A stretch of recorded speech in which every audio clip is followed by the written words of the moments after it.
Understanding Grave Maintenance, a guide for English learners. Hello, everyone. Welcome back to our channel.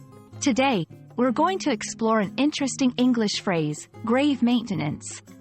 This might sound a bit somber, but it's a meaningful topic, and understanding such phrases can really enhance your English proficiency. So, let's dive in and unravel its meaning together. Grave maintenance is a compound noun, composed of two words, grave and maintenance. Let's break down each word. Grave. In this context, a grave refers to the place where someone is buried after they have died. It's a specific spot in a cemetery. Maintenance.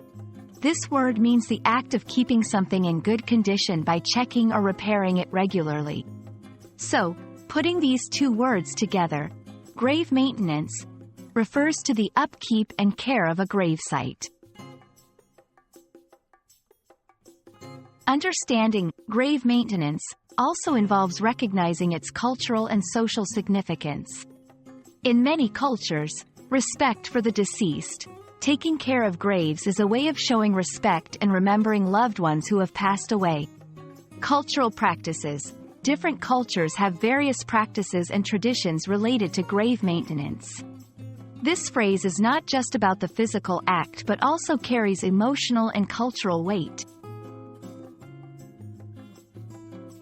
When we talk about the practical side, grave maintenance can include cleaning, removing debris, dirt, or leaves from the gravesite.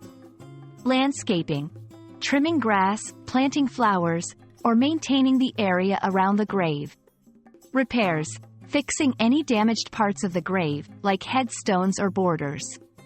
These actions ensure that the grave remains a dignified and respectful place. Let's see how to use grave maintenance in sentences. The cemetery charges a fee for grave maintenance.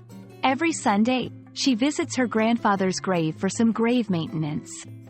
There are volunteers who help with grave maintenance in the old churchyard.